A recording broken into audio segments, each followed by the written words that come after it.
Larry Chesney. Here. Bruce Damrow. Here. Stan Hedrick. Here.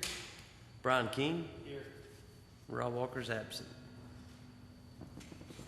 Okay, first item on the agenda would be to approve last meeting minutes. I hear any motion. Motion to approve. First, second. Second. All in favor? Aye. Okay, approved as written. Okay, Roger, we have two items. Is it okay taking the order that you have? Yes. Okay, you want to start with the first? Are we going with the cell tower? Setback in town. Oh, that's, yeah, okay. Because I know Mary Miller was supposed to be here tonight. The applicant is requesting, this is a variance request at 480 Laurel Valley Road. The requested variance is from the front setback requirements. The property is identified on tax map 95, Group B, Parcel 9, and is zoned R1. The required setback is 30 feet. The requested setback is 10 feet from the front property line for a detached garage. The stated hardships are the grade of the property and the septic field. And upon my review, I included that septic layout as it was installed back in, I think I want to say 98. It definitely is in a location that would be impacted by this garage, and actually the garage may actually require part of this drain field to be moved. And then as far as the slope on the property, the soils map indicates that they're in the area they're wanting to go is about a 2 to 10% slope. My concern is definitely before they, if it's granted, they definitely need to make sure that the septic system is actually physically found and that they are able to avoid it or make any repairs to it that they need to relocate it. Anyone here in favor of this application? Yes. Please, you mind coming to the microphone, please, and giving us your name. Hi, I'm Michael Gorley, the homeowner.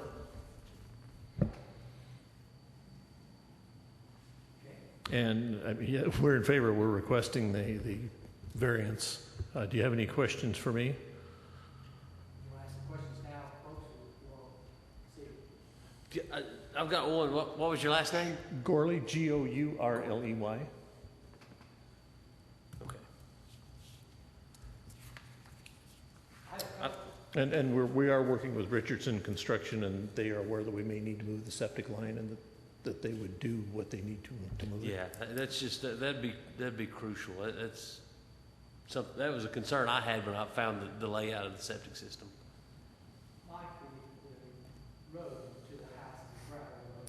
Yes, it is. Is that a part of Laurel Valley, and why is that road gravel and the other roads in Laurel Valley paved? I don't believe it's part of Laurel Valley Estates proper. I think it. I don't think it is. No. So you're not covered by any kind of restrictions that are part of Laurel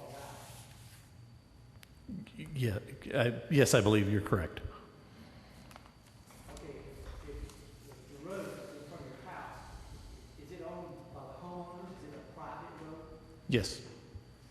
So if you wanted the road paved, you would have to get the adjacent homeowners to approve the pavement.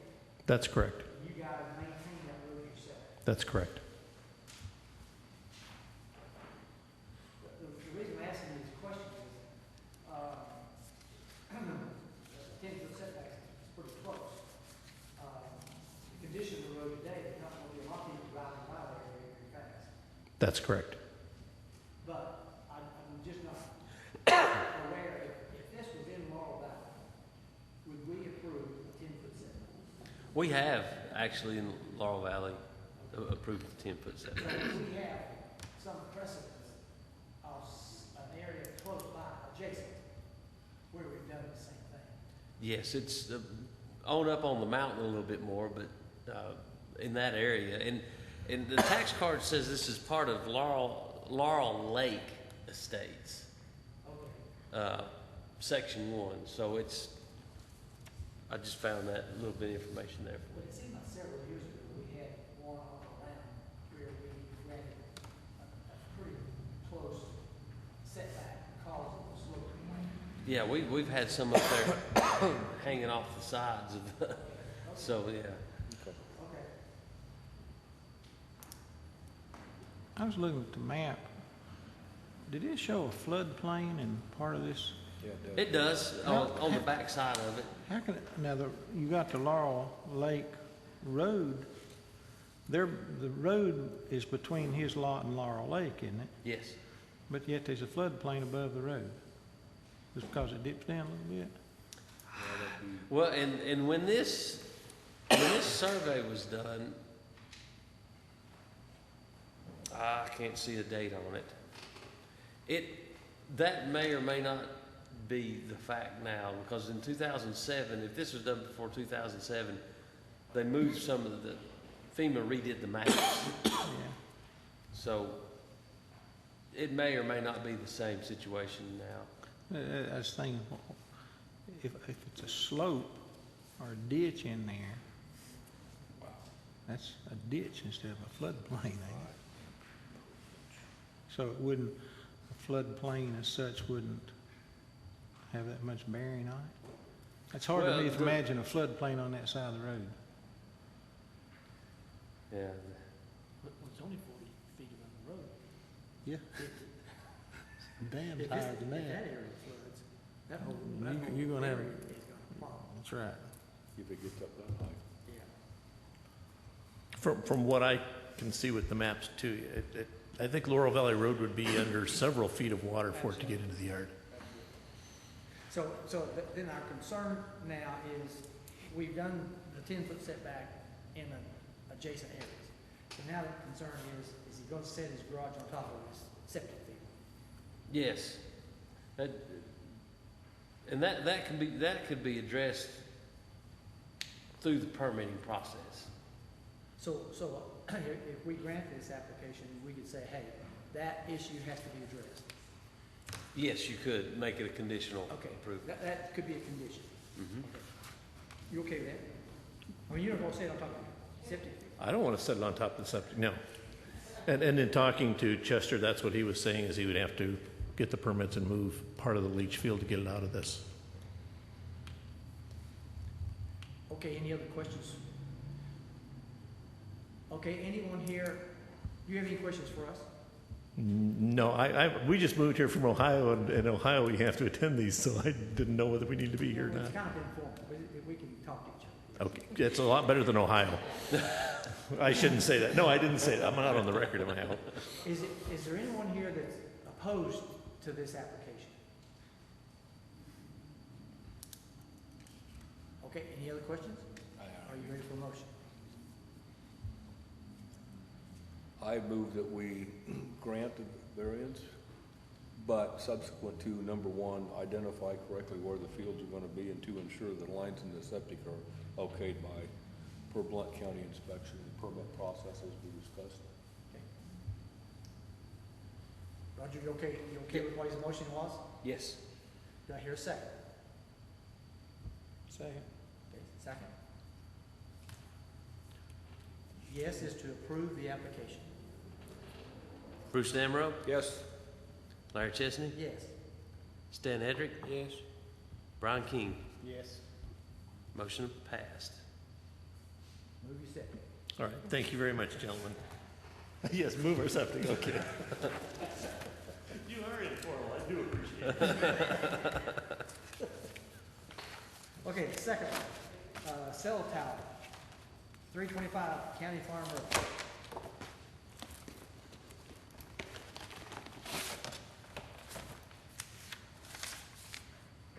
The applicant has submitted a site plan for a new cell tower to be located at 325 County Farm Road. The property is identified on tax map 56, parcel 178.02, and is actually zoned commercial. The proposed tower will be 150 feet tall, which will accommodate 4 carriers. The property is located at the corner of William Blount Drive and County Farm Road. The property that abuts the back of this parcel is used commercially. The required setback for this application will be 75% of the tower height, since it does not border any residentially used or zoned property. The required footage for that setback would be 112.5 feet, which their site plan does indicate that they meet that. There was an issue with separation distance from other towers. The BZA has recently approved a Verizon site at 429 County Farm Road, and that site does appear to be within 1,500 feet of the proposed site, and I think it's something like 1,490 some odd feet.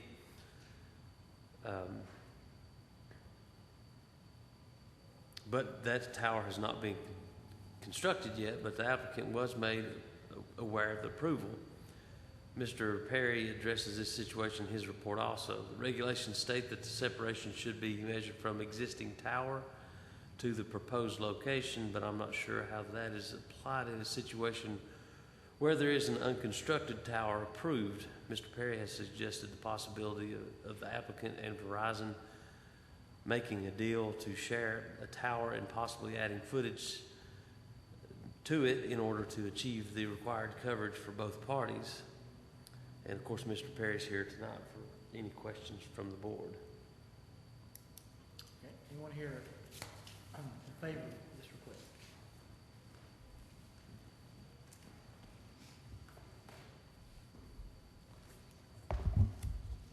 I'm Mary Miller, and I'm here on behalf of Branch Towers. If I could, initially, we'd like to just submit a notebook of evidence. Shall I submit it to Roger? Yeah, and Roger, you can give us a summary of that in a minute. And I have copies if y'all would like. No? Okay. As you know, we're here to ask for approval of a 150-foot monopole tower. It's across from William Blount High School. I think the biggest issue, as we know, is the separation distance between the Verizon tower. This is to provide coverage along Big Springs Road, William Blount, Highway 321. We have reached out to Verizon. We've been, as soon as we found out, actually we found out before even they told us. We started in July, shortly after they received approval. We've made contact with them every week, and they cannot, we've asked them about co-locating on that tower or acquiring it so we can go ahead and build it, and what their construction commencement date is. And we've contacted them every week, and we can't get any response back from them to any of that. We asked them, today we got a response back, another response back that said they don't know anything about when they're going to build it. It's still in the preliminary stages. We are very much would like to go on that tower if it were going to be built. Our problem is our history with Verizon. Branch itself has 20 sites for Verizon in Texas, started leasing and being ready to build last August of 2014. None of those have been released yet for construction. Allegedly 3 are going to be released in 2016. The problem is T-Mobile needs to get a site up and going. They need coverage. They have a significant gap in coverage in this area. We are happy to work with Verizon. We've gone to them and said, you know, could you work with this site? Not gotten a response back. So I guess the ultimate question becomes, how do we address that issue? Because if you go get a building permit, but then you don't build the tower for 1, 2, or 3 years, then that inhibits us from being able to have service, to provide service. What I would note is that the ordinance does say that the separation distance is between pre-existing towers. And why I think that becomes even more important is because there are places in the ordinance, for example, where they ask us to give an inventory of towers. They tell us to do existing towers and towers that have been approved from a zoning perspective. And so I think the county commission, when they passed the ordinance, knew that they recognized the distinction between an existing site and a site that had been approved.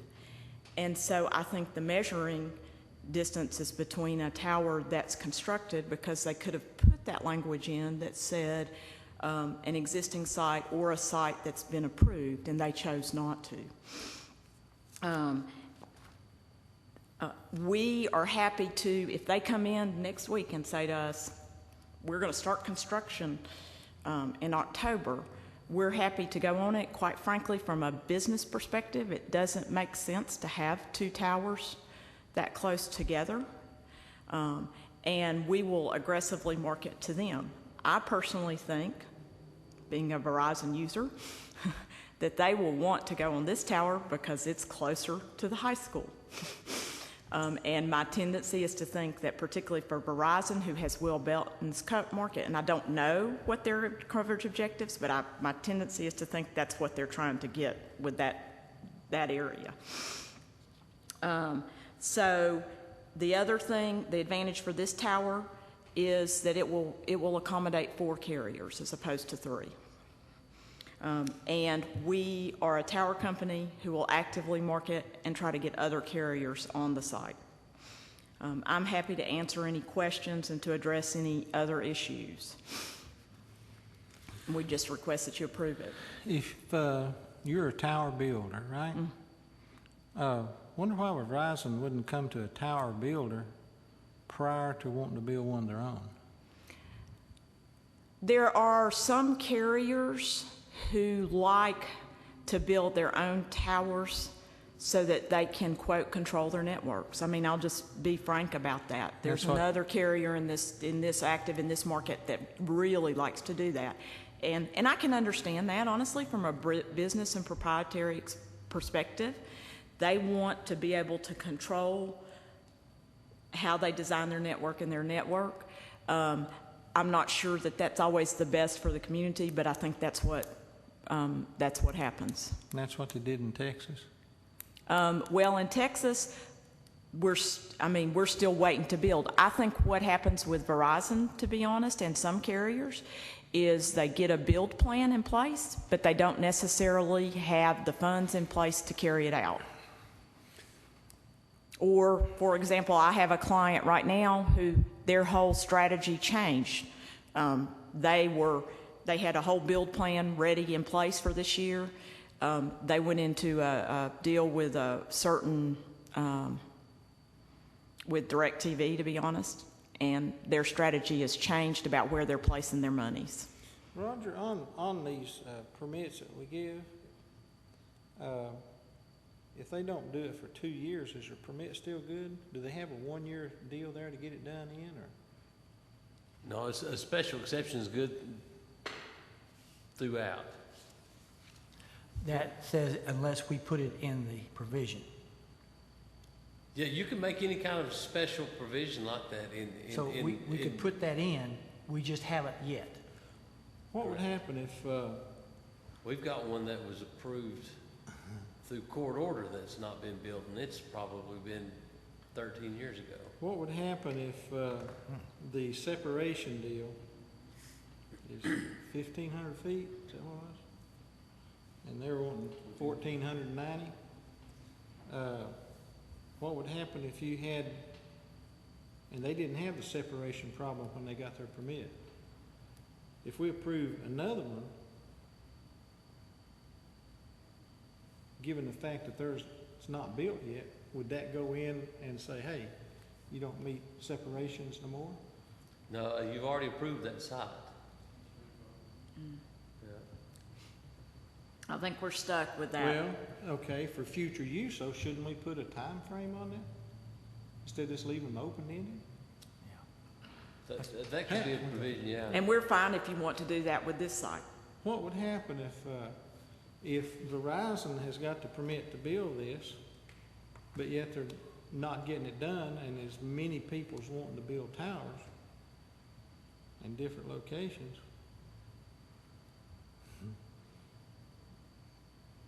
Can you pull a Donald Trump on them and say, hey, it's got to get done? But If you like make I that say, if part of they've a got a motion, better- you if could they've do got a it. I better mean, it site, needs- once we approve the plan, we're out of it altogether, right? Correct. But Stanley. Can't we help be a mediator between the Yeah, two? yeah, what we may do is take that into consideration for any future requests from Verizon. Okay. And we will aggressively market to Verizon. So you build it, and then you market space for 4. So your tower's gonna be designed for 4, Yes, sir. and you're gonna sell it. Yes. Sell 4 places. And what I tell most folks, my understanding for most of my clients, both wireless companies and tower companies, is it's not profitable for the tower company with just, they'll break even with one carrier, but where they start to make money and be profitable is with 2. And so they have incentive to go out there and get more than one person on. And they will not build it for a limited space. They are going to build it for 4 carriers. But you're okay if we set a time limit? Yes. Say, if you don't start construction with this approval is null and void. Right. That might be something we need to now incorporate on all future ones, now that we're having this issue. So if we would approve this, and you build yours hypothetically in a month, and they don't, You got 2 towers, Paul. You got 2 There may towers. be 2 towers, but Right. I will tell you, I think there may be a high likelihood that they'll go on this one. Can't tell you that they would, and we've reached out to them and asked them, but they, just as with the rest of it, they've not responded. communication's a wonderful thing. Technology is a wonderful thing, isn't it? I'd like to clarify one. They meet all the criteria. They do. I've got a little gray matter activity here. I know that the height that everybody wants their antennas is always a point of contention.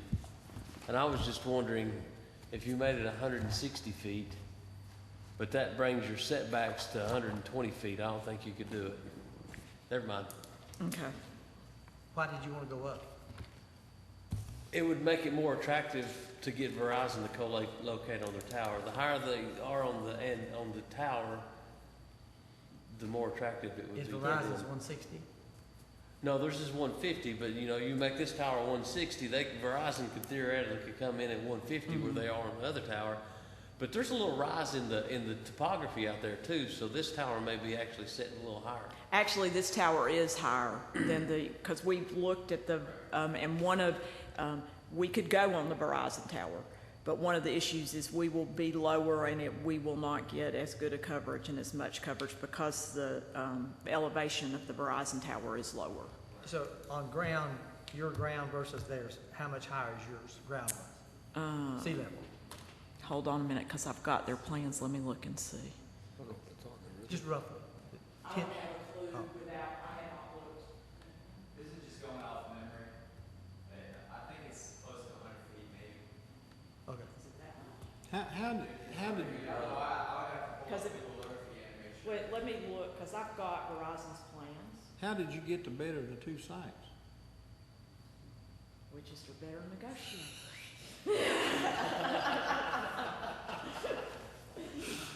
Y'all can tell that from my experience I can't here, believe you right? standing there. I set you up over there. Maybe somebody had to pay more. Who knows? Now, Roger, on building permit, I don't see it on there. It's getting old, it's not fun. 930.4. 930. I think the plant elevation there is at 860 or something like that, at Alcoa, 8 something. well, what she's looking, on building permits now, if a cell tower like is from now to doomsday, a regular building permit issued is only good for a year, right? 6 months. How'd that slip by us? It's Well, only, it's part of the ICC codes. that Oh. move forward. So can we play with that? Oh, yeah. Okay.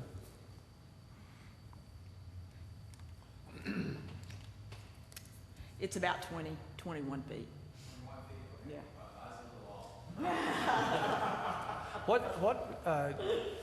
What is your plan, if this is approved, your timing to start construction?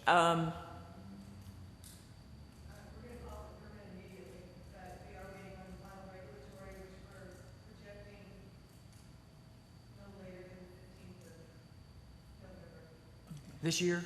Yeah. So that's a couple months. So whenever you come in to get approval, technically you have all of your plans and everything together to where if everything fell in place, you can start tomorrow. Most of the time we do, yeah. So there's no need to wait 9 months Or 2 years or 2 yeah, years. no. So that's fine. And one of the things Roger and I were talking about today in this regards was the soft costs on these are so expensive, the upfront costs, because if you see when we come in with plans, they're very extensive and A lot more than and then you cost. have to get the regulatory, you've got to get the FAA, the National Environmental Protection Act compliance. So by the time we're to you, we should be pretty close to being ready to break ground. What happens in a case like that, if you've got all these approval from all these other guys, and they get approval from BZA, and some of the requirements from the other guys change prior to them building, do they have to go under the new changes, or can they go under the old changes under which they were? If it's federal, we have to go under the new, is my understanding. So if it's under the new, it might negate any approvals they got with us, right? So like if there's a new endangered species put on the list, and we've, got the horned-toed frog, They slim down. yeah. Armadillo. Yeah. Okay. Okay, any other questions for Mary? Anyone here opposed to this?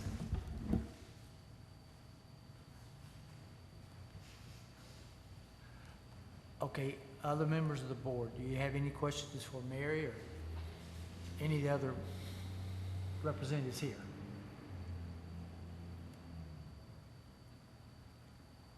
Can we just talk a minute?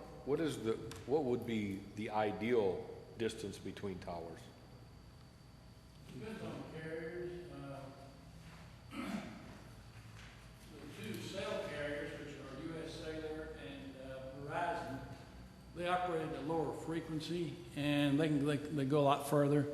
So the ideal question, to answer your question is how high is up? It depends on the carrier. Typically, like T-Mobile, AT&T, Sprint, Cricket, some of those that are called PCS carriers, they operate at a much higher frequency and their range is much shorter. Typically their range from the tower, depending on how the antenna is oriented, is about a half-mile radius, something like that. Verizon is probably about a mile radius, a little more, depending on how tall the tower is and how the antennas are slanted. Most of your carriers, when they don't put an antenna up that's just flat and goes out and covers everything in the world because it gets into their other sectors. So they tilt them, they down tilt them a little bit to cover the area that they're trying to cover where the population center is and where their customer base is. So it will vary. When we first put this ordinance together a long time ago, this was before the days of the PCS carrier. This was back in the cellular days when we had just Verizon. It was actually Cellular One and US Cellular. That's all we had to worry about. And so they were building towers 2 or 3 miles apart in those days because they would cover, 2 miles would cover them, and that's not the case anymore. Like I mentioned to you before, if you take a crosshatch pattern of the whole United States, each square is 1 mile, 1 mile, 1 mile, and you put one tower, each one of those corners of each square on the crosshatch, you're not going to have enough towers to cover the requirements that the carriers are going to have. So, just... If you had one at every 1 mile corner, or if we were talking about a half-mile coverage, is that a half-mile coverage for 5 bars or 1 bar? It's half-mile coverage. Let's say 1 bar where it's usable. It's usable coverage, what we're talking about. Now, 1 bar, they don't run about 20 watts on each one of those transmitters up there. It's not very much power, so it don't go very far. Well, what if you're 3 miles away? If you're 3 miles away, you're not going to get much, if anything, on a PCS carrier. On Verizon or US Cellular, depending on how high the tower is, what's between you and it. If there's a lot of trees, you won't get that. I put a tower up one time over in South Carolina on a hill overlooking the Southern Pines Golf Course over there, and it was about a mile away, but it was real heavily, there was pine trees all over the place. I could see the guy was checking the system, could not get a signal to him. I could see him. But because the pine trees were just like big old sponges, just sucking up all the RF energy. It's just amazing. So it depends, you have a lot of variables there. Again, remember when they first came out, we were putting 300 and 400 foot towers up too. And those days are gone, because in order to put a 400 foot tower, or let's say a 300 foot tower up today, it's going to take you about 2 years, because you got to get 17 different Indian tribes to agree, including the Hopi Indians out in New Mexico got approved a site in Blount County. So you done that for this one too? I'm sorry? Did they do that one for this one here too? No, only if the tower's above 200 feet. Oh. But see, that rule's just changed. Then you got to get your state preservation officer to give you a statement. There's no burial grounds of Confederate officers out there, and you got, it's an absolute friggin' nightmare. Not only that, you got to get the EPA, you got to get the TEMA to go along with that. It's a nightmare with these guys. But to just give you an example, now again, I don't have any dogs in this hunt, but before an applicant comes in here with an application for, say, a 199-foot tower, they've got probably $60,000 already spent in the site plan, in the phase 1 studies, and everything else they had to go through just to get here. So, does a 200-foot tower give better signals than a 100-foot tower? Yeah, no question about it.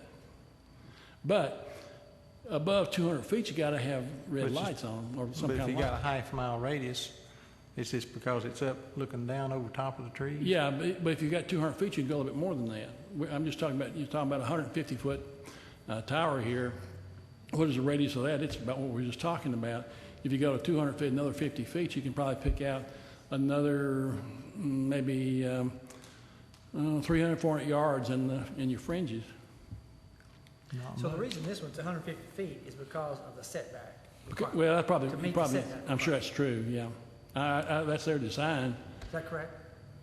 That's a good part of it, yeah. It's very, this is, if you remember, we came back earlier, this is sort of the same coverage area we're trying to get. Okay. It's just hard to find parcels.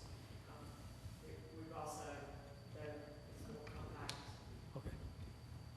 It's one thing that's kind of interesting, because I will tell you, I've done 6 in the last, probably 6 months, and how's it been, what, 7? And I used to all the time do anywhere between 195 and 250, so they are coming down the line. And the reason for that is because you have what they call sectors. Your whole community is divided up into little cells. That's what they call it, cellular phone. And as more towers you get, the cells become smaller, and therefore you can come down, because you don't want to get from interference from this tower to this one over here. And if they're closer, it comes shorter, because you don't want to get into each other. So like listening to 2 AM radio stations at the same time, you can't do it. You get the whistles and the pops and this sort of thing. So they have the same problem. Roger, what would happen if Verizon was contacted and say, hey guys, due to your inaction on this tower, you're forcing us to start putting limitations on them. Can you help us out here? Reckon it'd answer you? Because it's not fair on their part to just get an open-ended deal if they're not going to do it. So, anyway. If I were on the other side, I would argue that we're grandfathered in. You guys approved it once, and now you're changing the rules in the middle of the game. You can't do that. On that one, but now we can change In the future. going forward. So Yeah. then that's just it. If that's what you want to do it. But I think if you start setting time limits on it, like we talked about, like you were talking about with Mrs. Miller a minute ago, if you set a time limit on it, say, okay, we're going to grant this with understanding that you'll have it built in 6 months, 9 months, or a year, some period of time, for all carriers in the future, I think you'll be fine. And On your other customers, when you set time limits, what are the ranges of time limits you set? 9 months to a year. A lot of the counties, I do work for 56 counties all around the southeast and out west there. And some of them have as low as 9 months, some of them have as much as a year, those that do have the limitations on it. And that's fair enough. I mean, if they're going to spend a lot of money on making an application to the planning commissions of the Indian counties and the BZAs, they should be serious about building the damn thing, so. Okay. Thank you. Any more questions for anyone in the audience? Any discussion among the members of the board? Another question. Let's say you build your tower and Verizon does go on it. Can they still build their tower? Or would they even need to? Well, I think from an economic perspective, because they've got to put the monies in the antennas, I just don't see that they would do it, because not only do they have to put the money in the antennas, but they have to put the money in the tower to build another tower. So did we give Verizon only the right to build that tower? Can they sell that right to anybody else? I'd have to look into that from a legal standpoint, but my initial assumption was that approval was for Verizon. So if Verizon, if you built your tower first and they say, hey, come on, and they come on your tower, then just because we gave them approval doesn't automatically mean somebody else may build that tower. And here's the other thing of it. It's like any other business. I'm not going to build an apartment complex next to a half-empty apartment complex, because it's going to be too hard for me to make money off of it, to be frank. I mean, at the end of the day, this is something I was having a discussion with somebody else. At the end of the day, I hate to sound like a capitalist here, but at the end of the day, they're in this to make money. So you can get how many carriers on your tower? 4. And how many carriers could they get on the Verizon? 3. I think it was 3. And how many carriers are there? There's 13. See, so the Verizon could go ahead and build it and rent it out to somebody else.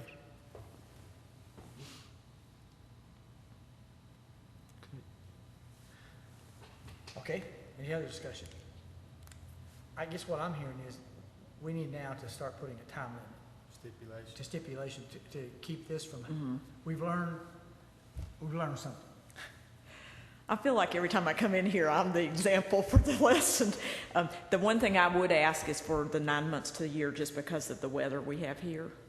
That's, come November, we'll have the rains until March. So the November 15th would be a little tight. Honestly, I can see them out there digging in the rain, but You had me confused there for a minute. Okay, any other discussion? Do I hear a motion? I move to grant the variance and give them 9 months to build it. They have to build it within 9 months. Is that doable? Clarification. Start construction or complete? 9 months. I'll say start. Start construction. 9 months. Okay, okay. Any other clarification? You want to stick with 9 months, or do like Mr. Perry, 9 months to a year, or does it make any difference? Let's stick with 9 months. And when the others come in here, we'll do the same thing, and we'll keep this from happening to us again. We've learned a hard lesson here tonight.